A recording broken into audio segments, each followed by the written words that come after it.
over the course of, since about 2016, maybe even sooner, Mr. Vic Ventura, Mr. Lou Chapman, and Miss Natalie Hill have been instrumental in communicating with us about this aircraft. In September 2016, the 6th Air Mobility Command Wing commander at MacDill requested the transfer of 389 to the Air Mobility Command Museum at Dover Air Force Base. The commander noted that the relocation of this aircraft to the museum leverages a much greater public access of the aircraft to maximize the benefit befitting its rarity. It is among the earliest extinct aerial refuelers in the world. Subsequent to that, the 436th Airlift Wing Commander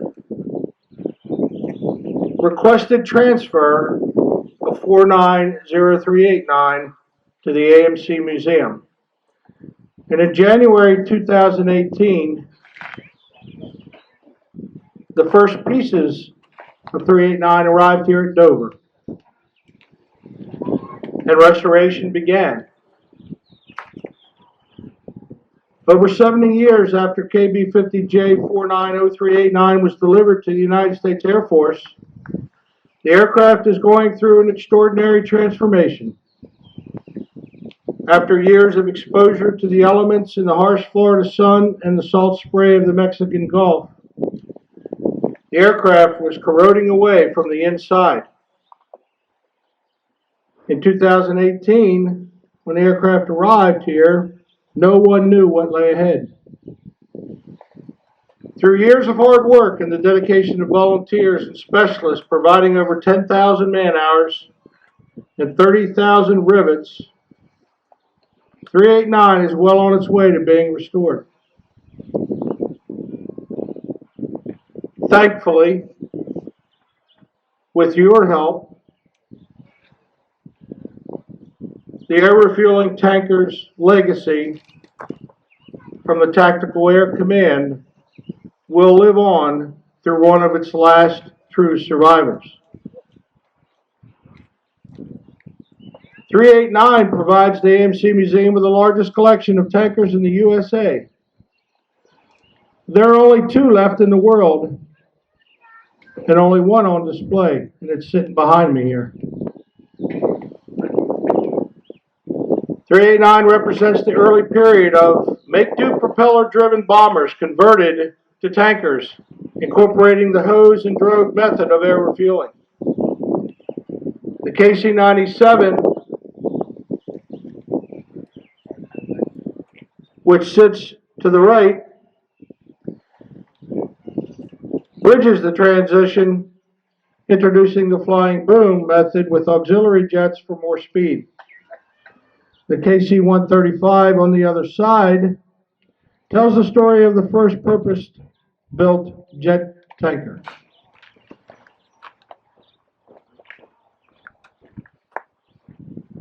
I can't tell you how proud we are today, again, to be able to reunite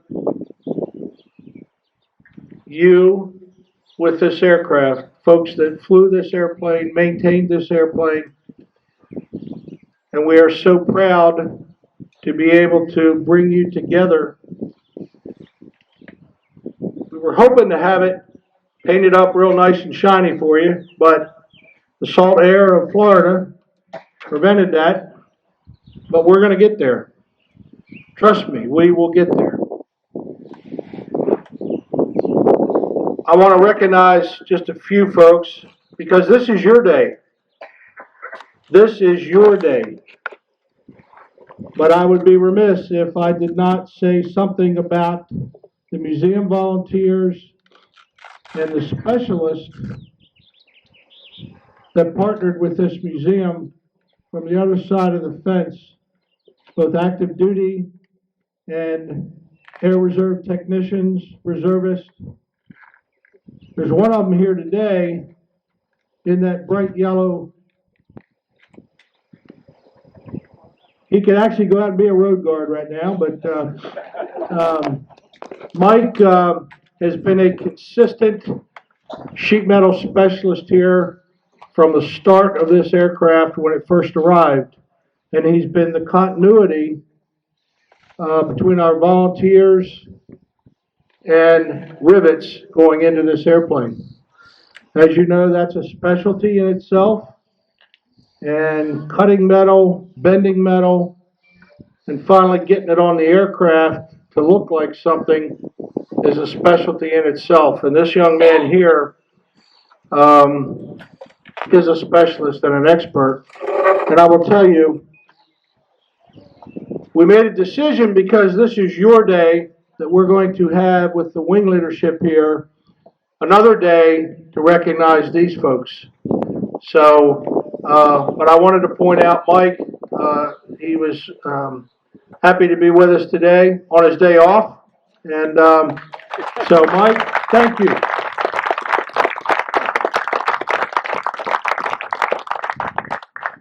There's a few of our volunteers here. Brian Walth paging through the KB50 book that Natalie gave to the crew. Brian actually got a haircut for today. I was teasing him. You know, he was, and I was teasing. But he went out and got him a haircut and took his hat off and said, "Look, I got a haircut for you, John." So, Brian's instrumental volunteer here to the museum, gives his time, has done a lot of work on the KB50. And Brian, thank you.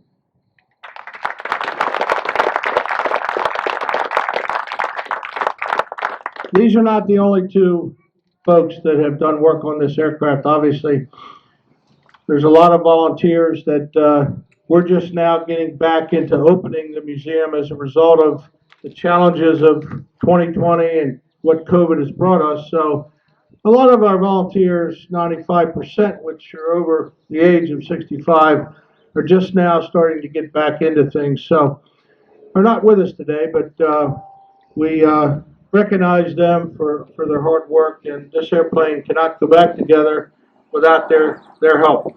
But there's two here. One's a volunteer, and he's the crew chief on this aircraft and has been since the start. Tim Maller, who's holding that KB50 book and probably won't let it go. Tim has been the crew chief from the start, ever since the first pieces arrived here on the 18-wheelers.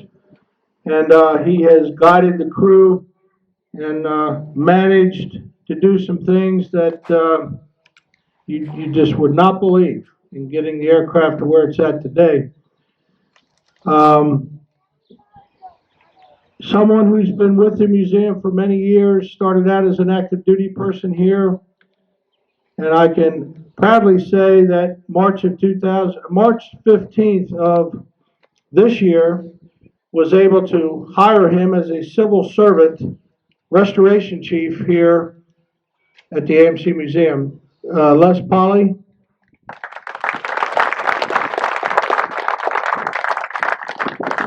I'm going to be quiet for a few minutes and let Tim and Les say a few words about what they've been through with this aircraft and share just a few things with you.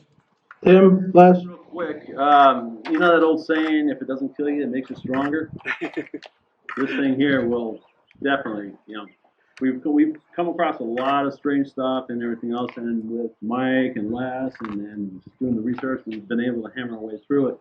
I wish that we would have had this thing, you know, a lot further than, you know, what it is now, but as you can see, you know, she's starting to come together. So I got a couple questions for you guys real quick. You got any navigators here? Raise your hands if you're a navigator. Raise your hand if you're a Okay. navigator. Which one of you guys lost the book? We found this behind a circuit breaker panel on the left side of the airplane back in the nav station. And it's called the Execution written by Colin McDonald. Nobody know? Okay. All right. Well, there's one thing. How about the drogue guys in the back? You got anything else here? All right. Which one of you guys stuck a sea rat's fruit cocktail can between the insulation and the skin? It's pretty good now. We found that when we found it. And finally, maintenance folks. We found your vice grips and your wrench. I'll take that problem. Okay. I was an engine mechanic. Yeah. Well, these were found on the flight deck in some pretty weird places, but we found them on the flight deck. So luckily, didn't get caught up in anything. Other than that, Les is again our restoration chief, and he's the one that really made things made things happen. And without him, she wouldn't even be this far along. So, and one thing to add to John, he forgot nut plates. Yeah. There were probably about 4.6 million nut plates on this airplane, and we replaced about 4.3 million. So other than that, Les?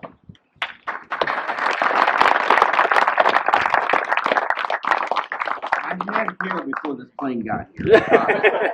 No, but like Tim and everybody says, this plane's a labor of love. If you didn't love what you're doing, this plane would have been lost.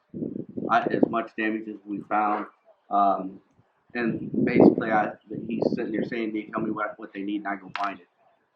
And that's what I do. I'd have to go talk to various people, get stuff made, because there's parts out there not anymore that's not being made anymore for this aircraft. So we've had to do a lot of stuff, from machinists downtown to machinists on base. We even had to have a agency on base called Bedrock fabricate throttle knobs for us because we couldn't get them. So they were able to make them for us. So, I can't take any credit for this because it wasn't for these guys. This plane wouldn't have been here because I can't do this. So that's what I got. I think you can tell that, like I said, this is a true labor of love. These gentlemen love what they do, and the entire staff here are retired maintainers from the Air Force. So, labor of love seems a little bit not strong enough, but this airplane will get to the finish line, and I would pray to God that when it does next year with a paint job, and maybe we can invite each and every one of you back. I know we can invite each and every one of you back, and each and every one of you are here next year and come back to enjoy this shiny airplane. Can't fly it. It may look like it, but we are going to get there. Trust me. And now, without any further ado, to help you remember this day, we've put together some mementos for each of the TAC tankers to take with you. And I've heard Natalie mention this, being the last reunion. We don't see it that way. This is a stepping stone to the next reunion. But we hope this is the best reunion that you've ever had, centered around this aircraft that you all are so proud of and that we are proud to restore. So what I'm going to do is call Miss Natalie and Vic up. First of all, for a few comments, I'm not sure what order you want to go. It looks like Vic is going to speak first, and then we'll present the mementos to each of the TAC tankers. Thanks.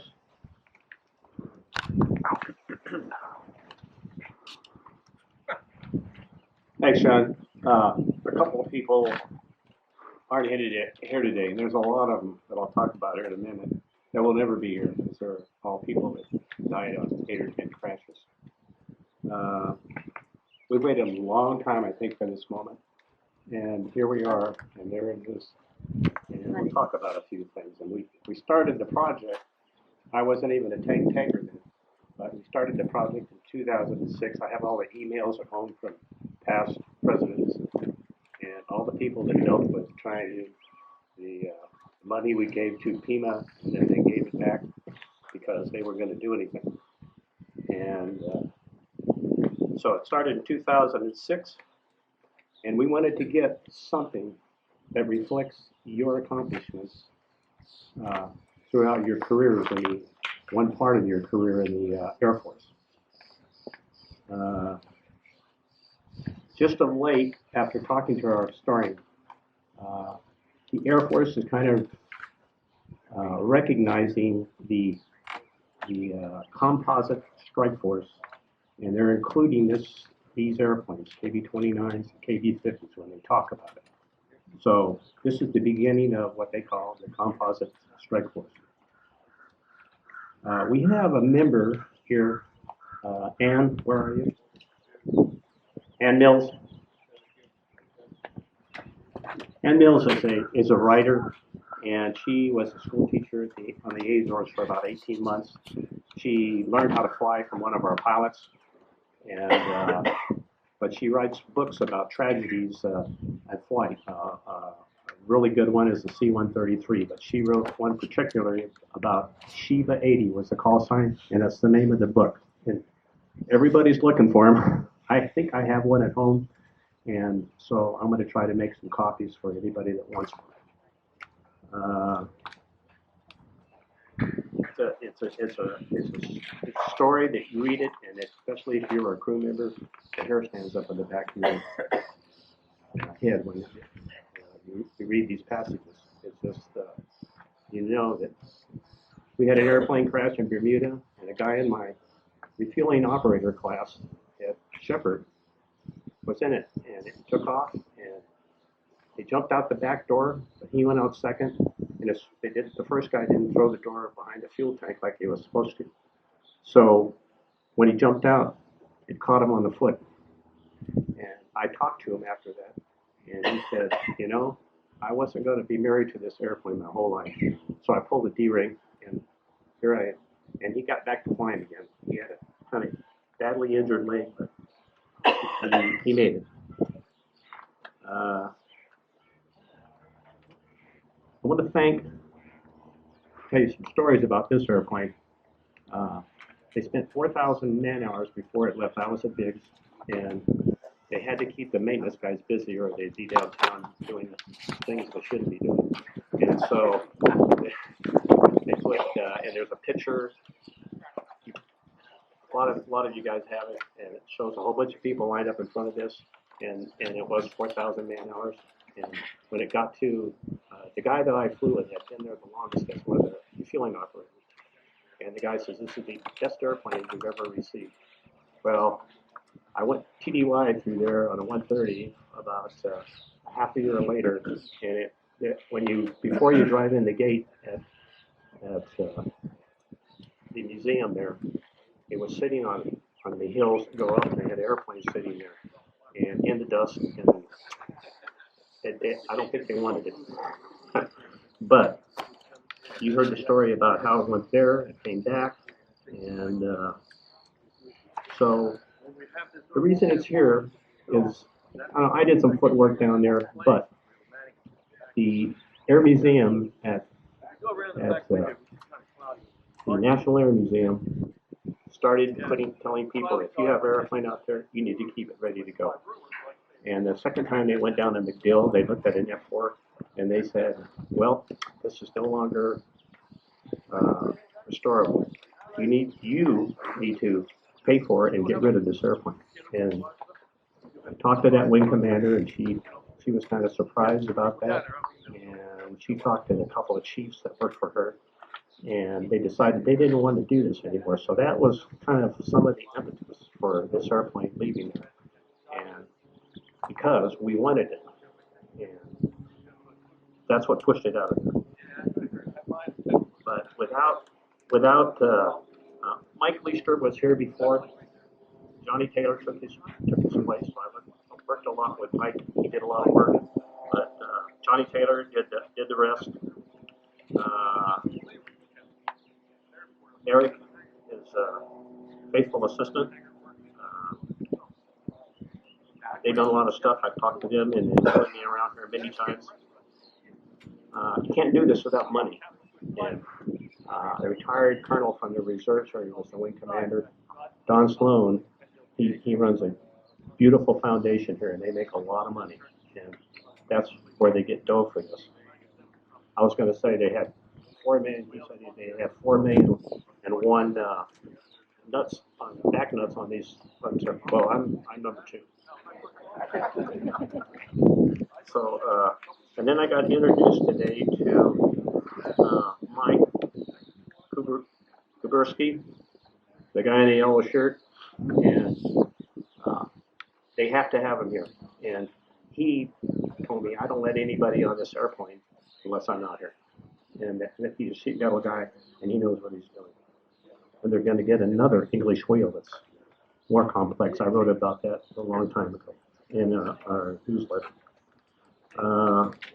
Crew chief, when all these guys volunteer and come out here, you got to have a crew chief, because when they get here and they're just fooling around because there's nobody to point them in the right direction, you don't get anything done, and that's what he does. And he knows exactly what he wants done when they get here, and they get the maximum work out of each of those guys. And he told me personally today, he said, I work out there in the flight line on the weekend, but I'd rather be here all the time. This is more fun, and it's more challenging.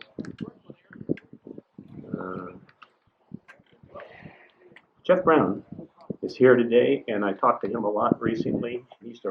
He runs their publications here, and he's been a news reporter for over 20 years. He's wearing the news reporter jacket. There he is over there. And so he gets the word out. And from my visits here at the museum, I've never been here, but I can see a group of kids like when we came in, and the 6th grade class from such and such a grade school over here. They're out here, and their eyes are shiny, and it's just, having those guys up there that didn't make it here, look down. I hope they're happy today, but it's just lightning when you see these kids in there. And this kid looks at an airplane. She says, "I want to go be a pilot," and that's where we get our people.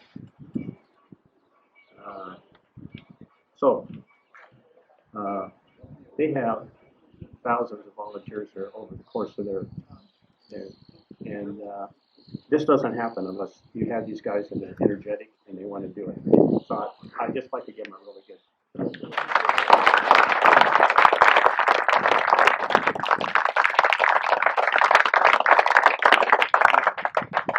This is Natalie, who's invaluable.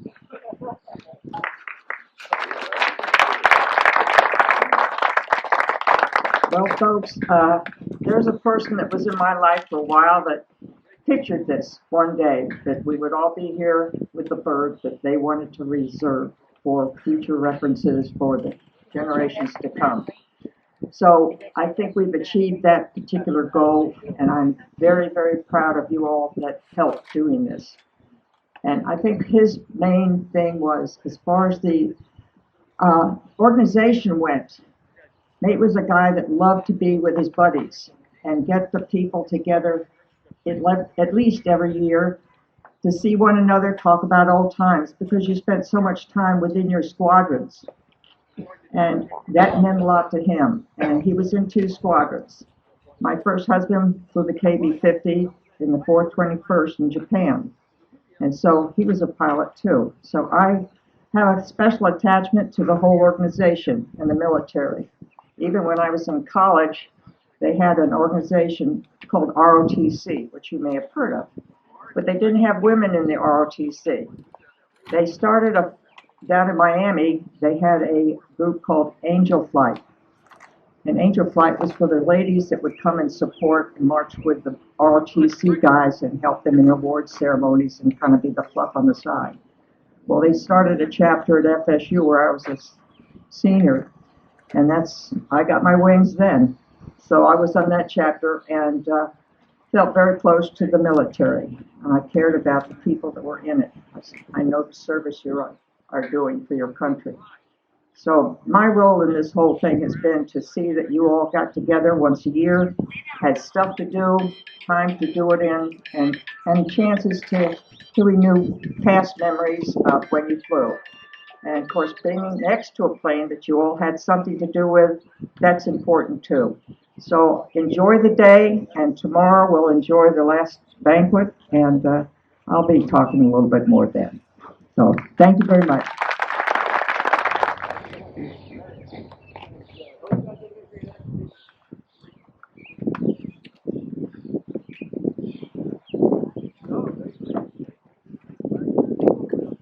Okay, I think what we'll do is, Nick and Natalie, you wanna come together and, okay, I'll call their names and then you can give them out in no particular order. Hopefully I will pronounce these right. John Robita, Bob Slice, David Abel,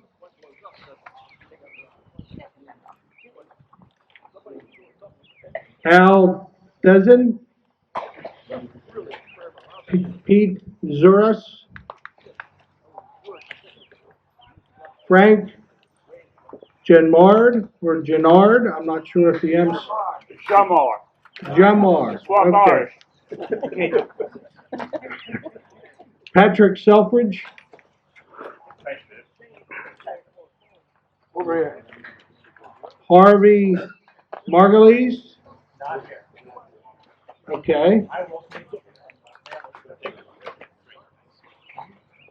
Gus Rinaldi.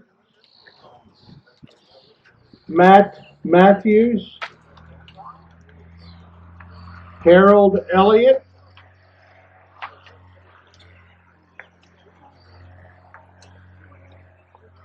Bill Tilton. Tom Waddell. Neil Patterson. David Granison. Sorry about that. Tex Arnold. Bob Frazier. Ted Glisby. Charles Hess.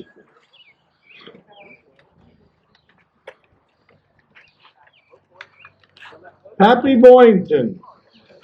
There's a name for you. He claims no relatives though. Gene Henry. Fred Gardner. Pug Hoover.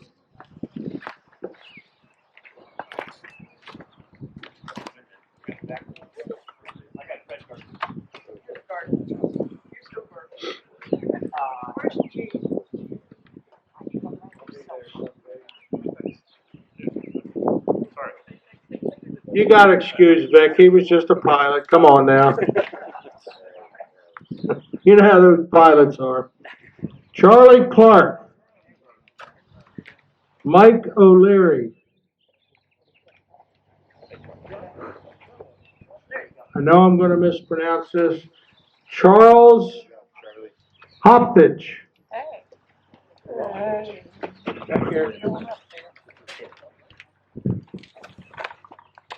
Gary Myers.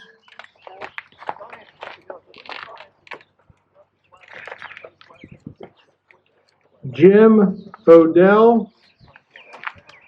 Thank you, Ray.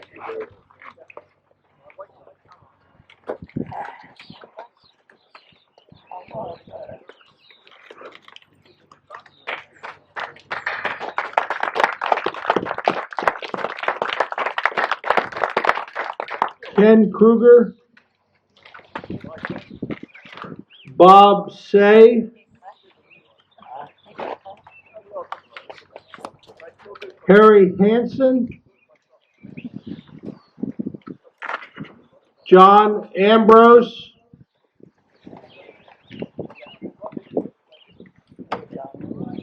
Jake Jacobson, and Jay Donier.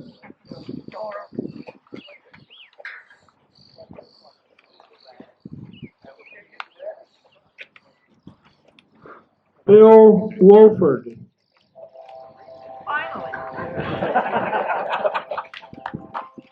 And I have 3 left here. Where's Lou?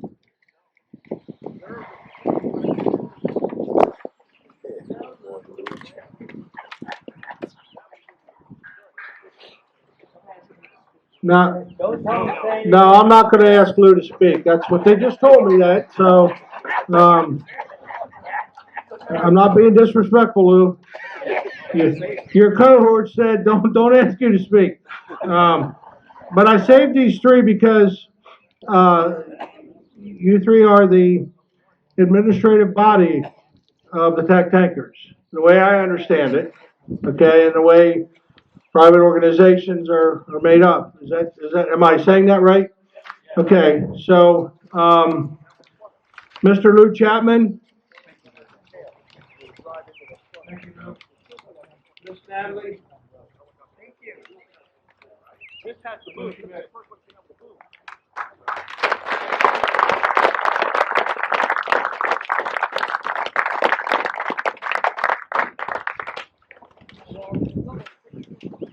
We hope that you will treasure the mementos.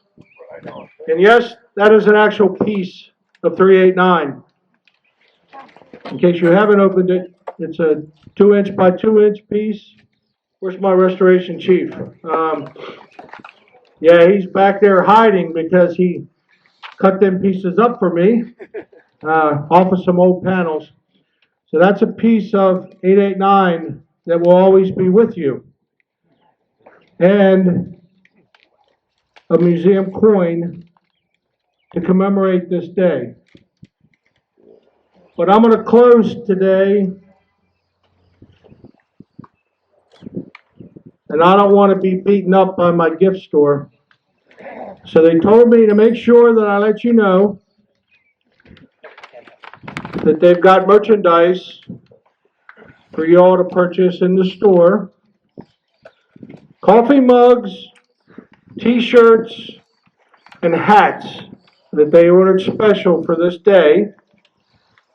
There is a mobile trailer up by the entrance to the museum on this side, and there is our gift store, which is around the other side. Mike does have the 12-passenger golf cart that we can shuttle 12 people at a time. You're more than welcome to walk if you'd like, but they wanted me to make you aware that those items are available. The t-shirts are not in stock.